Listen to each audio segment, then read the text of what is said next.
Buenos dias, buenas tardes, buenas noches. Good morning, good afternoon, good evening. Welcome to the 11th hour of our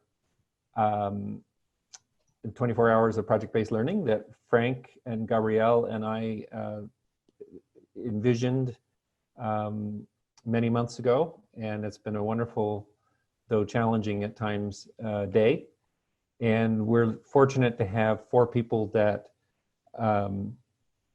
Frank and I know well. And we have Rose and Allan in Kansas, that are going to share the story of, sorry, I'm trying to let like 15 people into the room. So at Erie, Kansas, which has been on a long project-based learning journey over its many years. And then we have Melanie and Bill in Ohio, who have overseen some of the most thoughtful public school projects around the country, really. And Frank has been a part of them, and they're going to each share some of the thoughts that they have about those, and we should have a lively conversation here yet again. I'm going to stop sharing so that I can address all these people who want to get in the door. Okay, so let me just step in here. I'll help you out, Nick, okay? So Rose and Allan, I know you've been doing this for a good long time. And I also know that your programs are a giant leap forward in students doing projects. So it's not just a teacher dabbling here and there, it's a whole way of thinking. Could you, and I don't know what you've got planned, but I hope as you touch on what you're doing, you could characterize that and how you got there. And then when we pull Bill and Melanie in, and Bill and Melanie kind of have this, because of their position, they have this overview of every new building for schools that's being built in the state. And I have to say that if you're looking for innovative buildings, Ohio is the place to go. And yes, they're rolling out buildings faster than the educators are shifting the model, but I would like Melanie and Bill to then respond to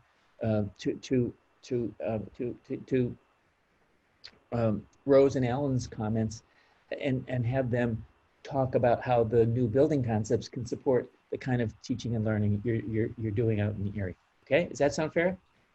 Yep. Yeah? Okay, cool. You're on. Okay, Rose, Okay. Allan. I'm going to start here if I can share my screen. So, and okay. Go. So okay. This actually fits in well with Frank's introduction, really. So, I'm going to sort of tell the story of how the school got started and everything. And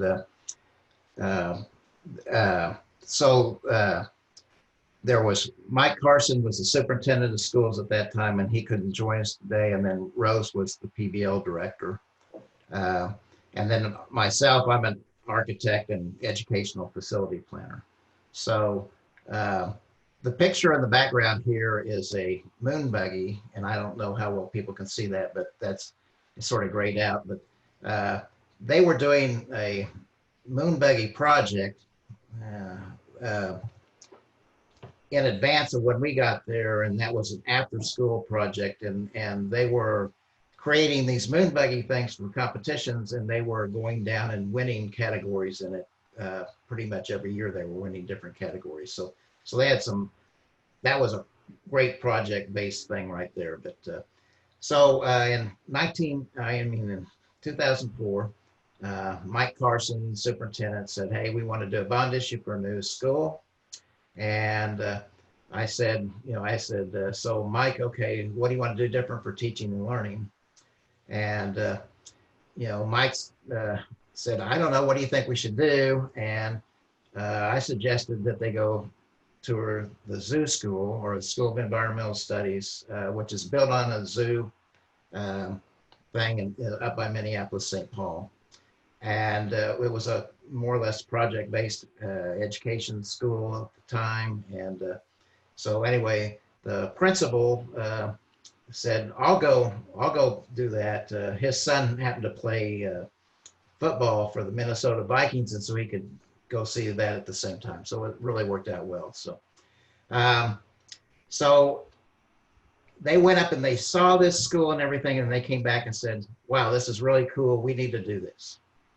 So we had time because we had to work out what we were going to do for a bond issue and all this other kind of stuff. So they started to use that time to figure out what they wanted to do. That in the meantime, they had there's a service center called SDAC in Kansas, and that service center was doing some things on PBL workshops, and they had that come up and present to their entire staff at Erie.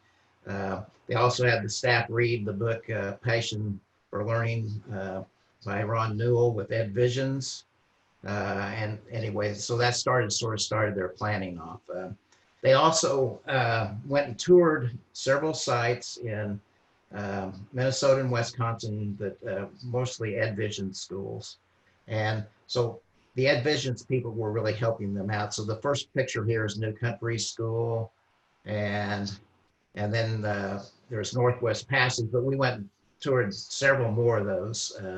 But anyway, they're all very interesting and just sort of fed the fire, if you will, for people wanting to do this. So, and they took students and teachers up there to go tour the schools, which was really important. At that point, they said, well, let's get started. Let's try to do something. So they found this old cheese factory. And if you look on the, Siri's talking to me. Anyway, if you look on the left side, you can see what it looked like before and then afterwards when they got into it. So this was like 3 blocks from the high school. So anyway, which was a really good thing that it was completely separated from the high school because they got rid of all the high school rules for the kids that went there. And then they, at that place, they ended up, with 3 teachers that were teaching there. So they had English and science and social studies that were there.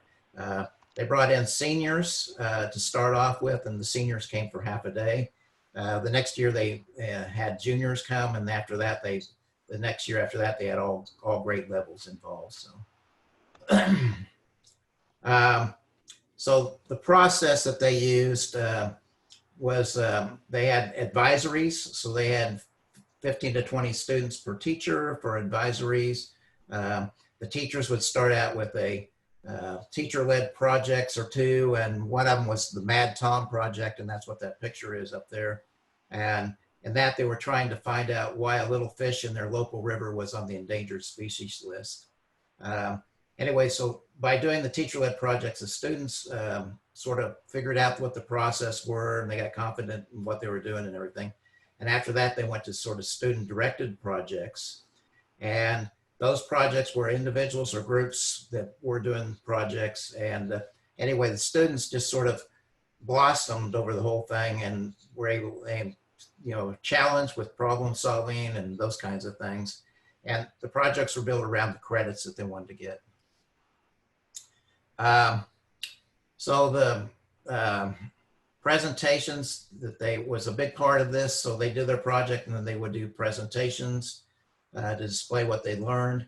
At one point in the process, when they were in the cheese factory, they did a public night where they invited the entire public to come. So Mike Carson called me afterwards. He said, it was so fantastic. We had more people there than come to a basketball game. It was like better than a sporting thing. So newspapers there, TV stations were there. The patrons were there and they were really impressed, and parents were proud and all those kinds of things. And all this sort of led for support to help pass a bond issue, which is what one of the things we're trying to do involved with this whole thing.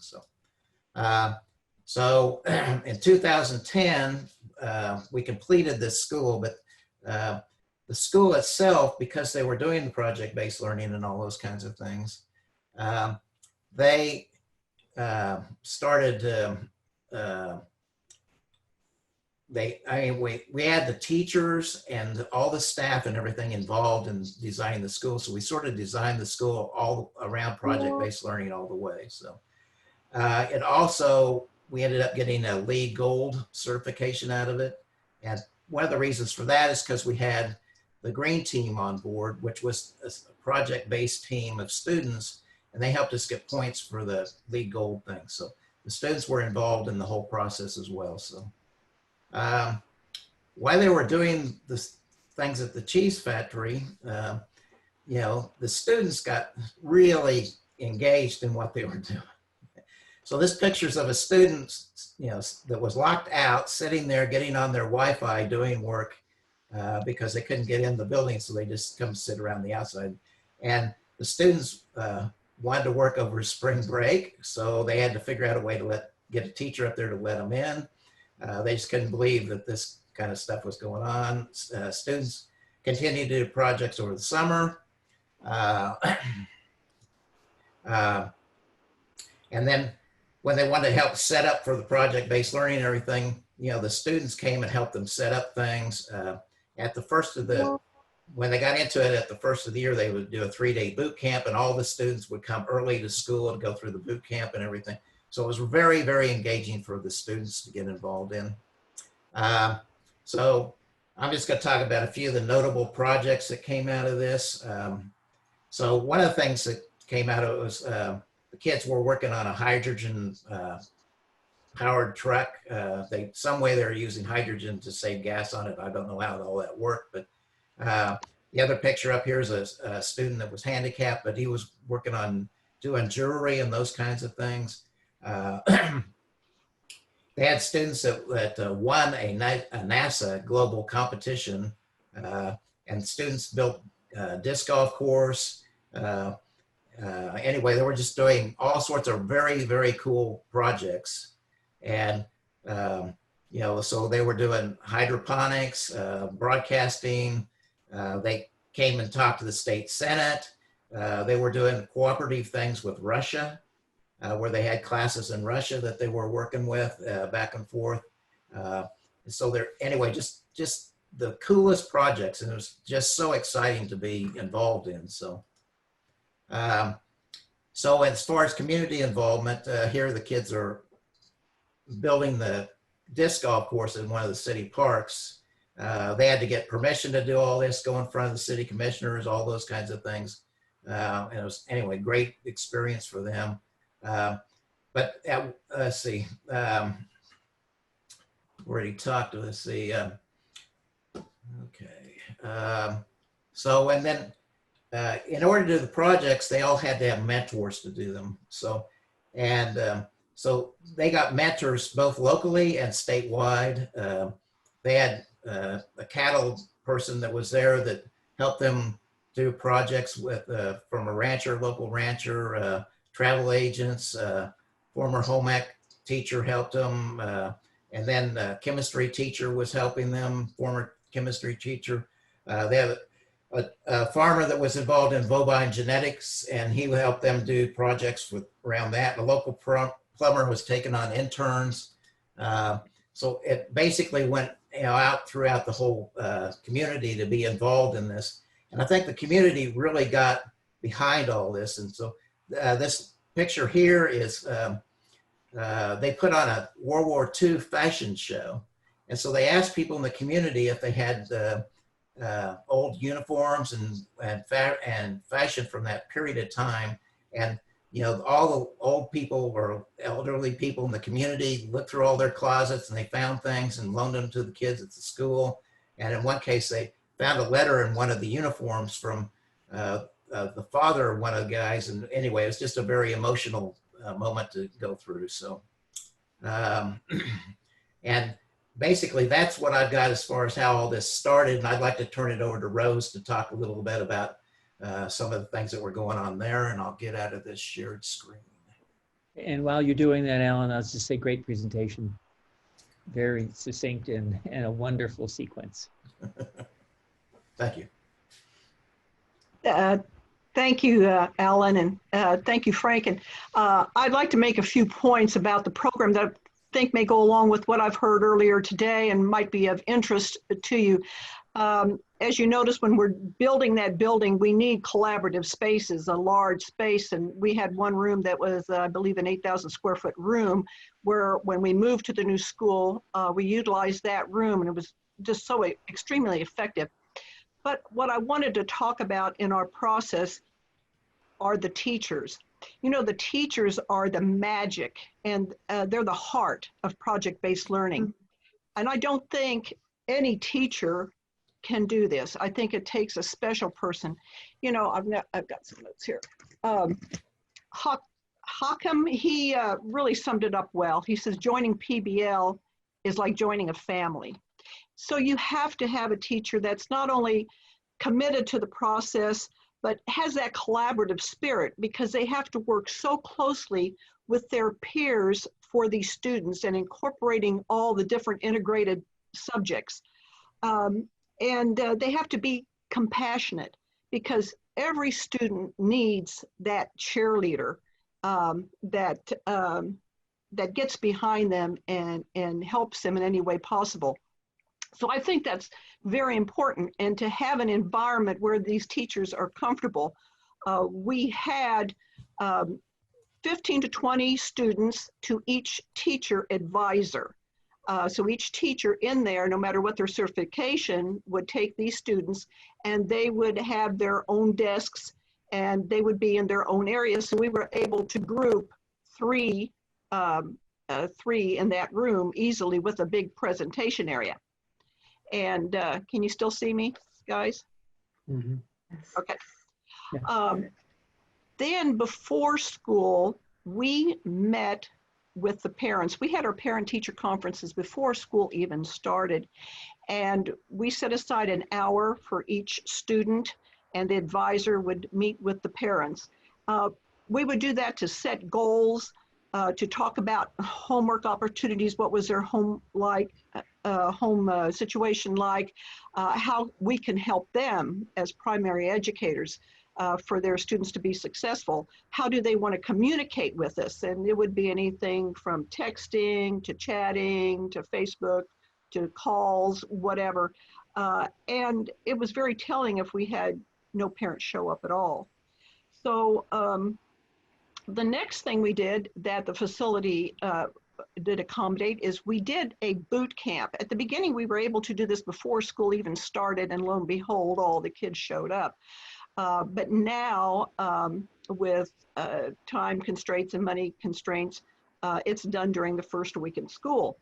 And how that works is the boot camp is essential, because the kids get together, and in our case, in the heartland here, our kids, for the most part, already know each other. So to some degree, we do have kids coming from out of district that have to get along. And we form a core group of kids before that boot camp.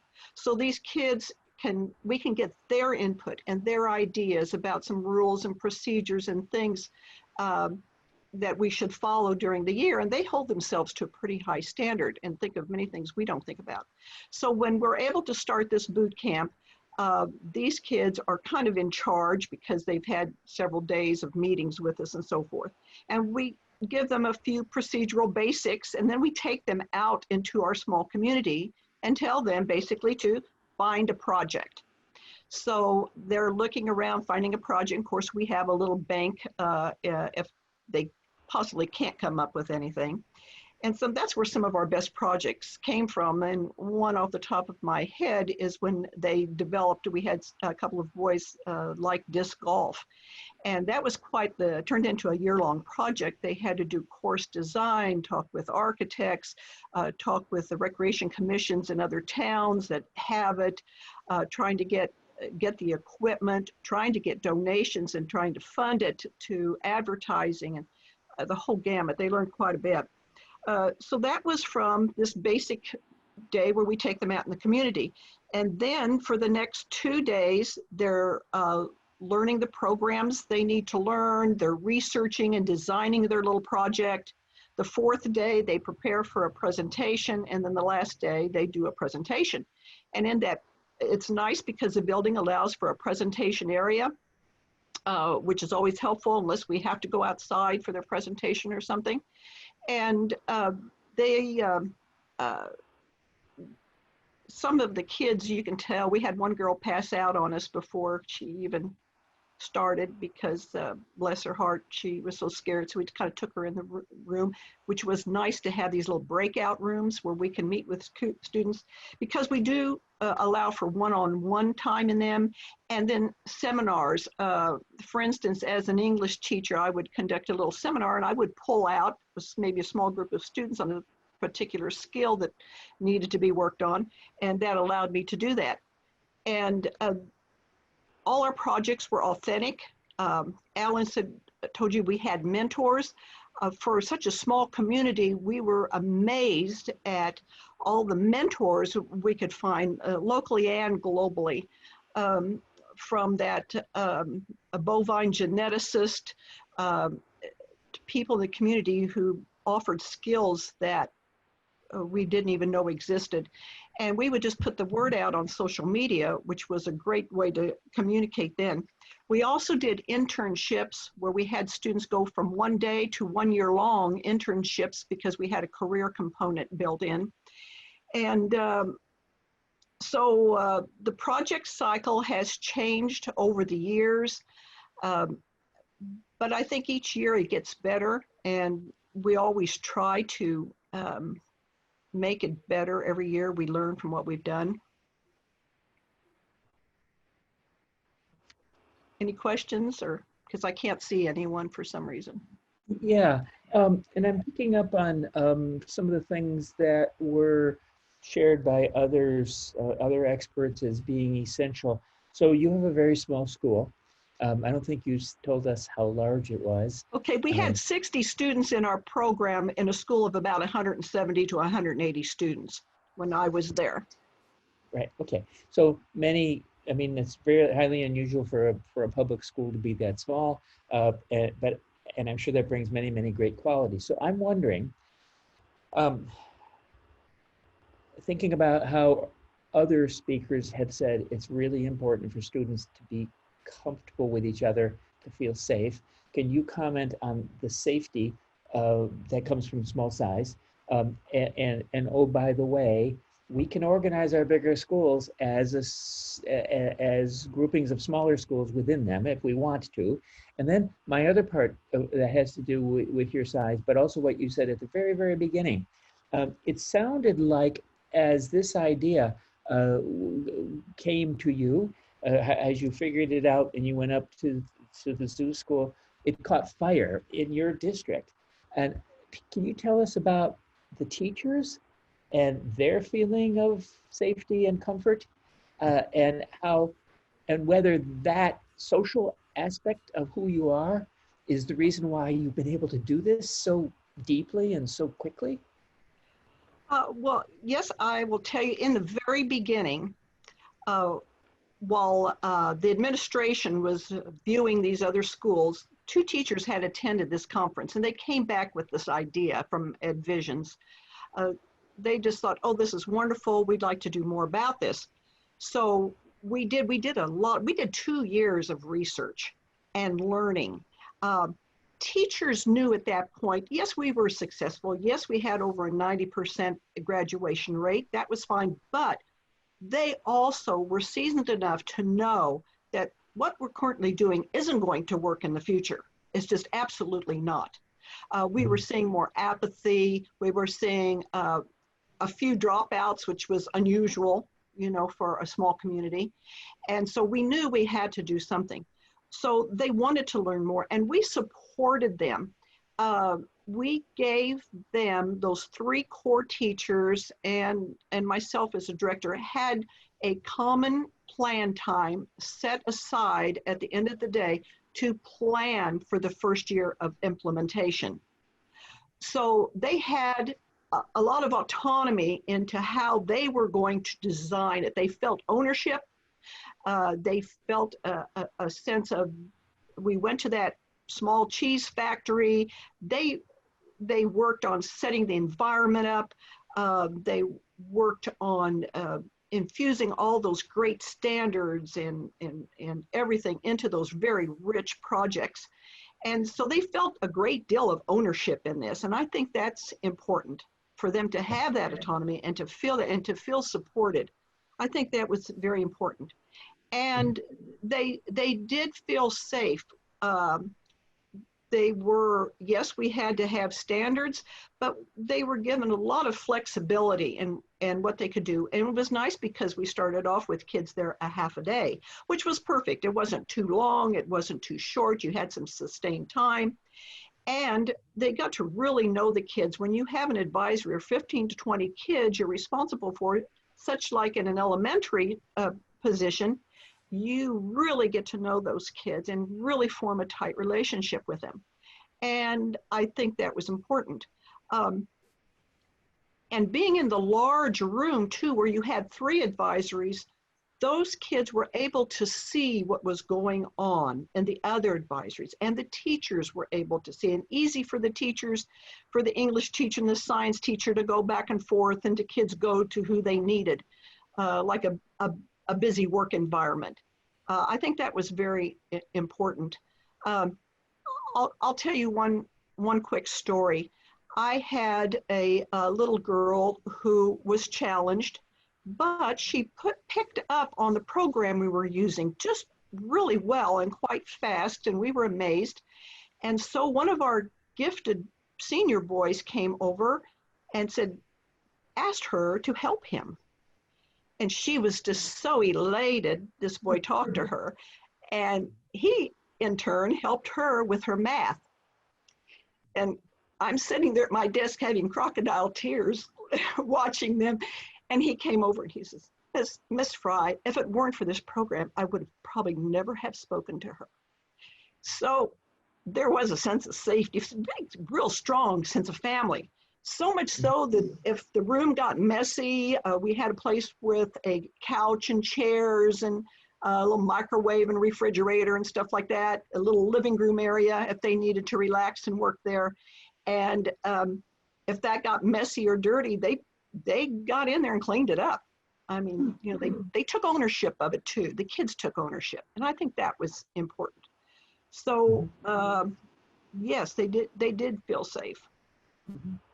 And so the new building, so those are lovely stories, by the way. And you're going to carry them forever. Not only are students, I can tell just by listening to you, not only do students remember their projects well after school, this is something that is just so deep that's such a great story. Frank, I'll tell you real quickly one thing. I was at the gas station the other day, and a lady came up to me. She says, Miss Fry, do you remember I was in your class back in the 1980s? She says, I'll never forget the project we did. Oh. Yeah, I love it. I love it. And I'm sure many of our listeners right now have heard similar stories to that, but that's great. So let me just segue this to the facilities question, and then I'm going to pull Melanie and Bill in. You have a new building, or you had a building design that I saw a couple of years ago, and Allan had a heavy hand in that. That building doesn't look like school, not in the manner that most people know. Can you talk about how project-based learning informed how you wanted your spaces to make? And Allan, are you prepared at all to share what that building looks like? Can be. Yeah, he showed the diagrams before. Oh, I guess I was working on this project I am doing. Yeah, let me. I'll just pull that piece up and. Yeah. So Rose, okay. Maybe Allan can pull it up and Rose can be talking. Does that work for us? Sure. And we just want to make sure we leave enough time for Bill and Melanie. Yes. Well, we really needed a large open area, and the one section that Allan will show you here. Now, I believe, Allan, if I'm correct, it is about 8,000 square feet, which was great for a size of 60 kids. We probably could have had 100. It was really designed for 100 kids because we had around 200 students at the time. And as you can see, we were in close proximity to, and I don't know if you can point to it or anything, Ellen, we were in close proximity to the auditorium, which we could utilize, also to the cafeteria and open spaces, which was really handy. And just not a very far walk to the lab. If students needed to go down to the art room, they had access, that was nice being in the new school, because when we were at the Cheesecake Factory, a lot of those things they couldn't utilize. The environment was wonderful, but then now to have the opportunity to have the kitchen and all those things to use really helped the school to broaden the scope of the projects. I think one thing that was really interesting from my point of view is when we designed it, we got all the teachers together, and I can remember one time they came in and they had said, well, let's move this here, move this here, let's move this here. And so I was moving spaces around, and at the end, there's a big open space that says, how do you think we should make all this work? They said, well, go back to where you started. And anyway, but every space we talked about, like the band room, we said, well, how could that be used as a project-based education? What would kids be doing in there? And well, maybe they were starting bands. Anyway, we had that discussion all along. And then the auditorium itself, there's no back wall on the auditorium. And one of the reasons we did that was because we envisioned projects being displayed or presented in the auditorium, and we wanted other kids to be able to hear what the people were talking about as if they would happen to walk by in a passing period or something. So every space we talked about how it could be used as project-based education as we were designing it. And this area that was D down here, that was designed so we could take all the walls out if the program would grow, and we'd have a space here and another one down here. So anyway. I don't know of a single school that's ever had that kind of thinking applied to building its facilities. Yeah. How can we do projects everywhere you turn? Right. Yeah. As well as a heavy overlay of bumping into other things that may not be exactly what you were doing, like walking by the auditorium and understanding what's going on there, as opposed to the traditional auditorium of closed rooms. So I do think that that's a great segue to the work that our two leaders from Ohio are doing. Bill and Melanie, do you have your microphones turned on? They were both, I have unmuted them both. Okay, all right. And then are they gonna need the screen for anything? Bill will. Yeah, I can bring stuff up here. Good to see you both. Good to see you, Frank. And Nick, Allan, and Rose, it's good to hear your stories. Okay.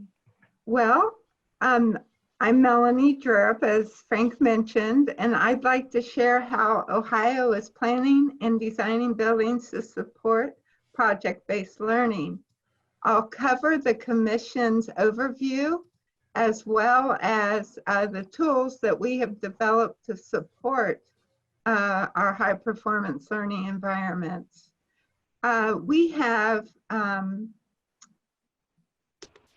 thanks to our governor and the legislators, we have a long history of supporting school construction since 1957.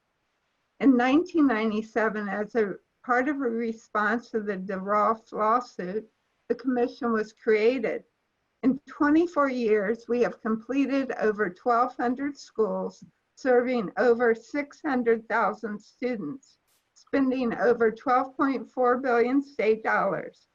In 2007, the commission passed a resolution requiring all schools to be LEED certified. We now, as Ohio, have the largest number of LEED certified schools, over 350. Next slide. In 2009, the commission requested staff to define 21st century learning environments and develop steps to achieve. high-performance learning environments. We gathered together the leading K-16 experts to help define the 21st century high-performance learning environments to determine the next logical steps to achieve our goals. We have a number of tools to help our districts plan the best possible facilities for students, staff, and communities. The 2,400-page Ohio School Design Manual defines a state-funded school, including space plates, technical specs, and sustainability. But one of the final chapters even talks about the impact of color on students. We also host annually educational visioning workshops that educate districts on what their peers are doing across the world. And in the afternoon of that workshop, the districts are able to take a deep dive in evaluating where they are, both educationally and with their facilities, and how they can move from traditional to ever-evolving high-performance schools. We encourage districts to do a 3-day educational visioning workshop, and we have 3 pre-qualified firms to assist them with the workshops. Many of our districts are hesitant to proceed without being able to see what a facility might look like. So we have developed a K-12 portfolio to showcase many of our completed projects. Next slide. The design manual was meant to be a kit of parts and allow great creativity and flexibility. However, we found that if it was allowing the creation of traditional facilities. Next slide. So in 2011, we created student-centered learning environment chapter in the design manual. And then every year thereafter, we continued to add on to that. And then in 2014, we actually developed a separate volume called the Educational Facility Planning Guide, which supports our district through the planning process, describes the visioning, it describes what they ought to be thinking about for educational concepts. Next slide. And then the K-12 portfolio, we were very excited to launch this. This allows our district sitting at their desks and their teachers, parents, students can all take a look at what has been built in Ohio. And if they are going to build an elementary, they can look at examples of the elementary. And it gives a lot of good information about each facility. It offers at least 5 pictures, and it indicates if you want to only go in a 50-mile radius, you can get on here, determine what facilities are within that radius. Next slide. We have currently on this K-12 portfolio 27 schools that are listed as 21st century, but we are going to relabel that tab high performance learning environments. But we are very proud of those schools, and we encourage our districts to take a look at that as they are going down this planning path. And Bill is going to share with you some of our success stories. This is a listing of completed and occupied, as well as those districts that are in design or construction. Bill? Thanks, Mel. Yeah, this is interesting. When we were putting this together, we really dawned on us that we've come a long ways. And when we first started promoting districts to do educational visioning and to really take time to discover where they want to go educationally, which then would drive the facilities. There were a lot of districts that were very hesitant to do that.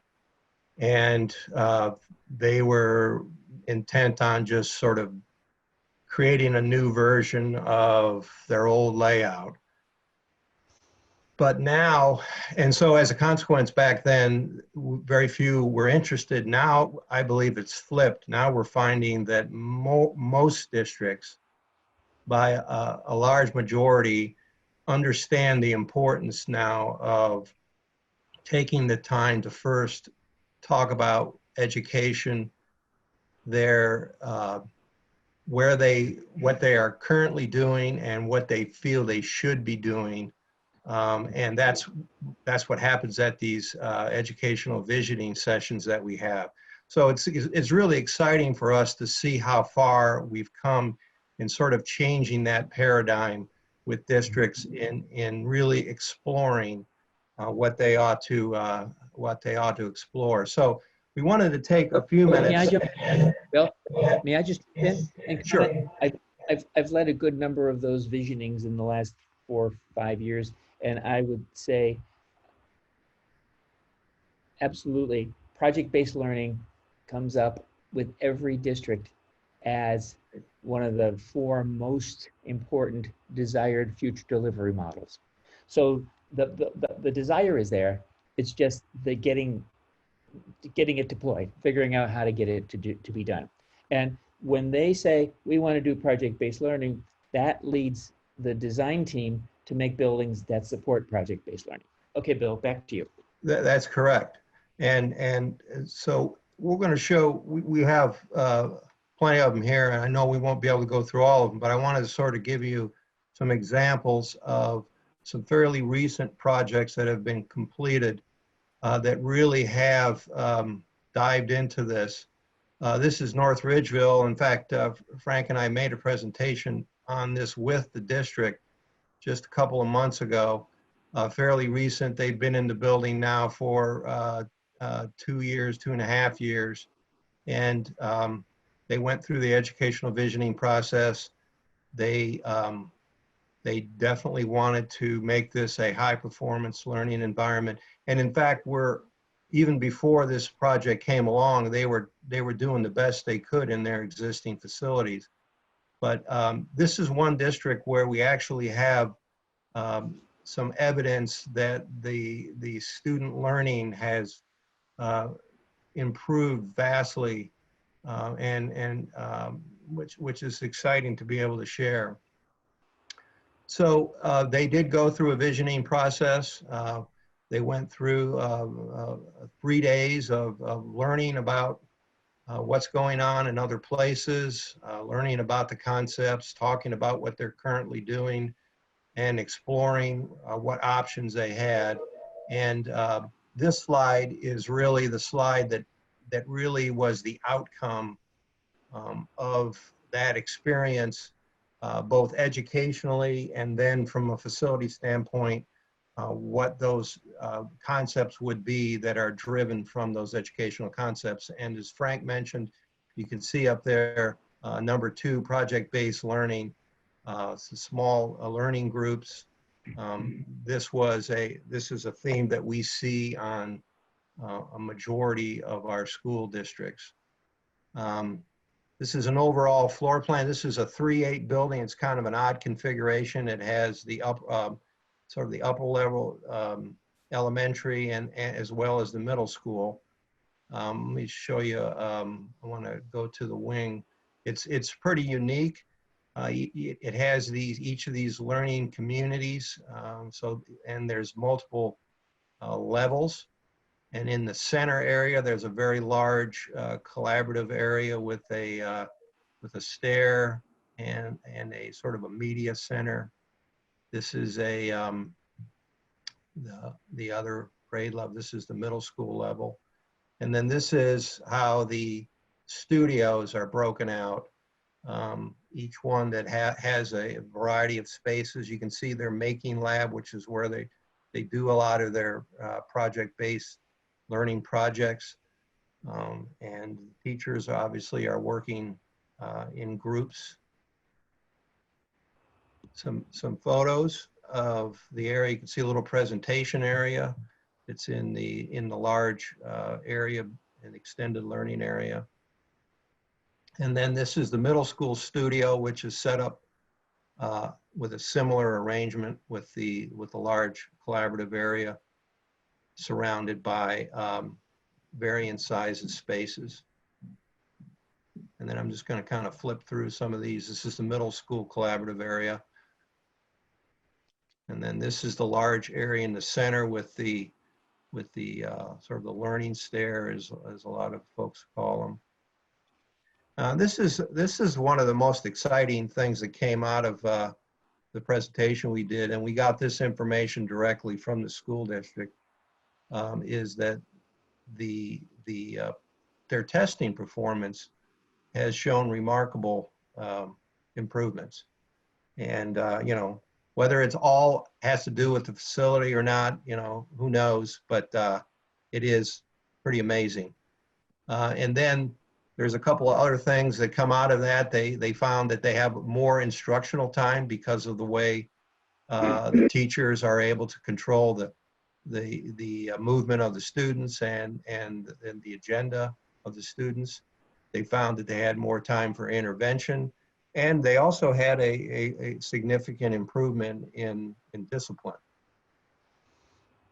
So that's very interesting.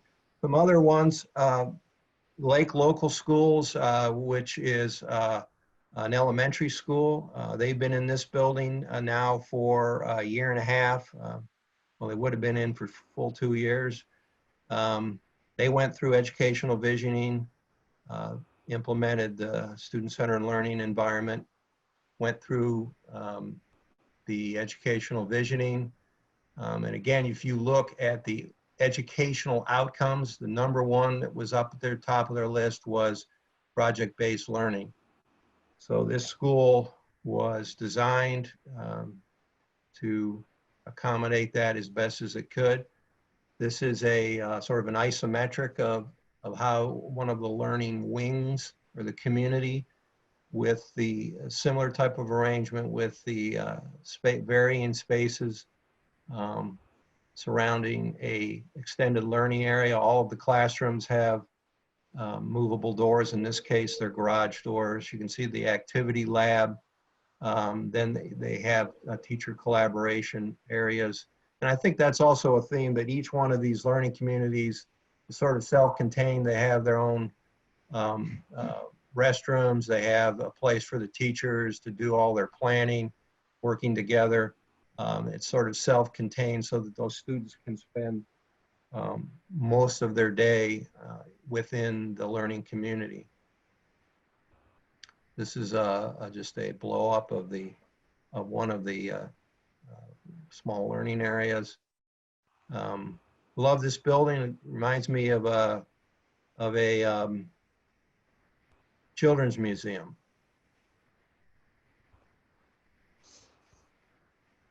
See the open garage doors opening from the one of the lab areas into the collaborative space. A little presentation area.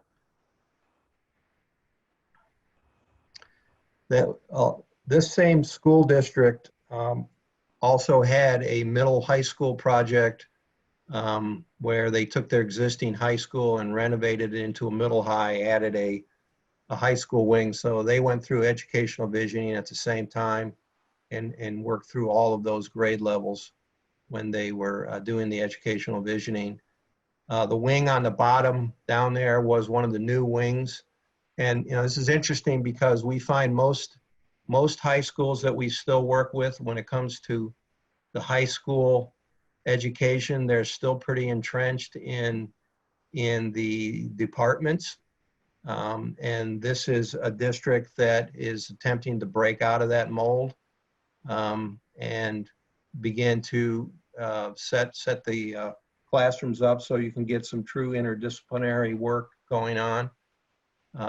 They have, again, surrounded around a flexible, like an ELA space, and some photos of what some of these look like.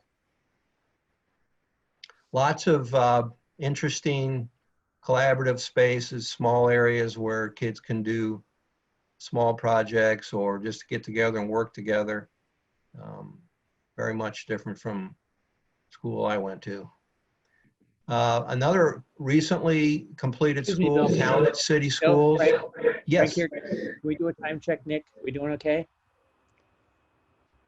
We have 3 minutes. Well, Okay. okay. And I can and, stop if you want and just take some, we can answer questions. Yeah, I would actually love you to go back to the record you showed on the North Ridgeville learning outcomes as measured by state standardized testing.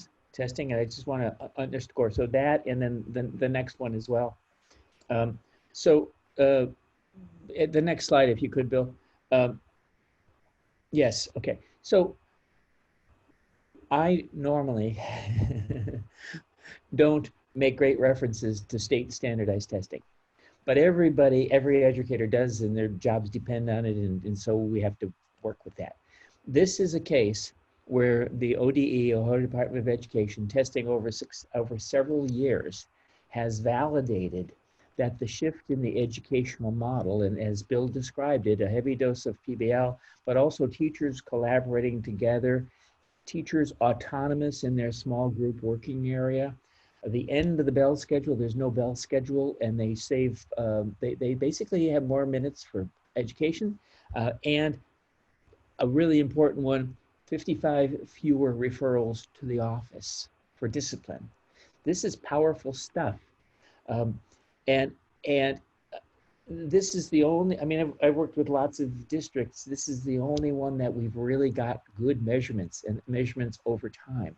So my sense is that this is one of the, while we're not doing PBL so kids can score higher on their standardized testing, it's one of the benefits, and everybody wins. So that's my pitch for focusing on that.